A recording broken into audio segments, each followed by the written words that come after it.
नमस्कार दोस्तों, आज मैं आपको वही इस्लाम की शुरुआत की कहानी दोबारा से पेश करने जा रहा हूँ, जिसका पार्ट 2 है।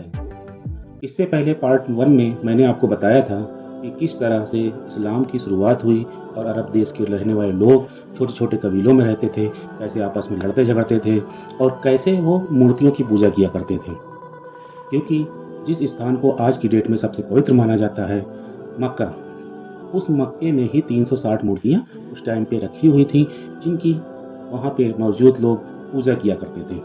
वहाँ पे एक कबीला जिसका नाम कुरैश था, वो वहाँ पर आया और उसने वहाँ पे शांति स्थापित करने की कोशिश की। और वही एक ऐसा कबीला था जो वहाँ पर हो रहे लोगों के बीच दंगों, झगड़े, फसाद को कम करने की कोशिश की और उसने एक ऐसा महीना बनाया जिसमें सभी लोग आपस में मिलकर अपनी लड़ाई झगड़ों को छोड़कर एक जगह पे इकट्ठा होते थे और आबे ज़मज़म का पाक पानी पीते थे। हमने आपको बताया कि हमारे आका हज़रत मोहम्मद मुस्तफ़ा सल्लल्लाहु ताला अलैहि वसल्लम का जन्म 570 ईस्वी में मक्का के कुरैशी परिवार में हुआ था और उनके जो दादा थे हाशिम कुरैशी के कबीले के सरदार थे। इनके पिता का नाम अब्दुल्ला और माँ का नाम अमीना था। हमारे प्यारे नबी की जो शादी हुई थी वो मात्र 25 वर्ष की उम्र में हुई थी और जिनके साथ उनकी शादी हुई थी वो 41 वर्ष की विधवा थी और जिनका नाम खदीजा था। हमारे आका ज़्यादा पढ़े लिखे नहीं थे और जब उनको नबूवत मिली वो गारे हीरा नामक पहाड़ी पर थे और वो सन था 610 ईस्वी।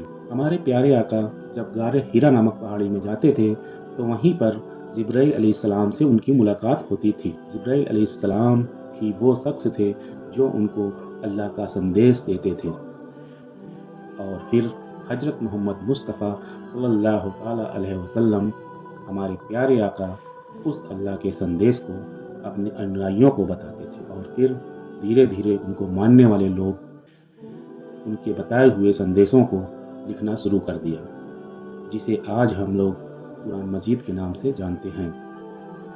इसी कुरान से हम लोगों को हिदायत मिलती है कि हम लोग अपनी ज़िंदगी कैसे गुजारें और हमारे प्यारे आका हज़रत मोहम्मद मुस्तफ़ा सल्लल्लाहु ताला अलैहि वसल्लम ने ही हमें बताया कि हमें अल्लाह की इबादत कम से कम दिन में 5 बार नमाज पढ़कर करनी चाहिए, जो कि हमारे ऊपर फ़र्ज किए गए हैं। और इसी कुरान से हमको यह हिदायत मिलती है कि हमें गरीबों को ज़कात खैरात करनी चाहिए ताकि वो लोग भी अपनी ज़िंदगी गुजार सकें।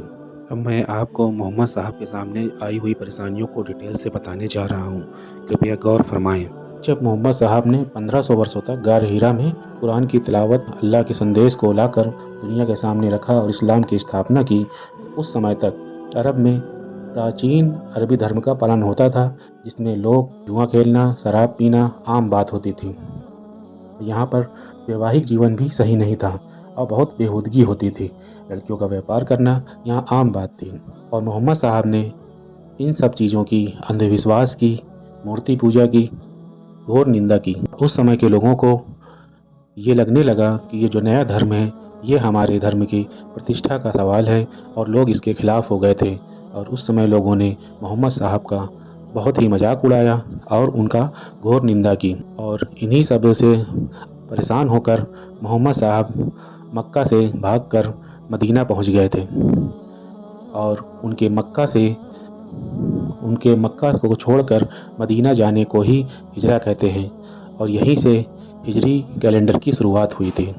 यह घटना 24 सितंबर 622 ईस्वी की है। मोहम्मद साहब ने खुदा को केंद्र में रखकर मदीना में अपने एक राज्य की स्थापना की। वो प्रथम मुस्लिम शासक थे, परंतु वो अरब देश के किसी भी फिरके का अपने आप को नेता नहीं मानते थे। उनके शासन का आधार सिर्फ और सिर्फ कुरान था और उन्होंने मदीना में एक व्यवस्थित शासन का शुरुआत की।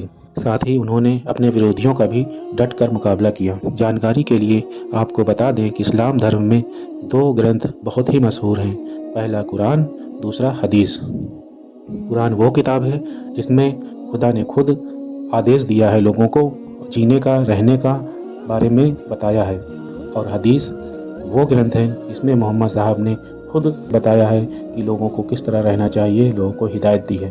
मोहम्मद साहब अपने धर्म के विरोधियों के लिए युद्ध और राजनीतिक दोनों तरह के साधनों का उपयोग करते थे। मदीने पर कुरैशियों के आक्रमण के बाद 3 युद्ध हुए और इन तीनों युद्ध में ही मोहम्मद साहब की विजय हुई और वे कुरैश कबीले के शासक बन बैठे।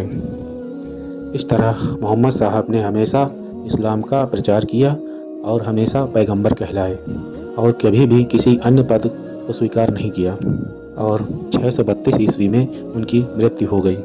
हज़रत मोहम्मद की प्रमुख शिक्षाएं क्या थीं? हज़रत मोहम्मद ने अपने अनुयायियों को 5 प्रमुख शिक्षाएं दी थीं।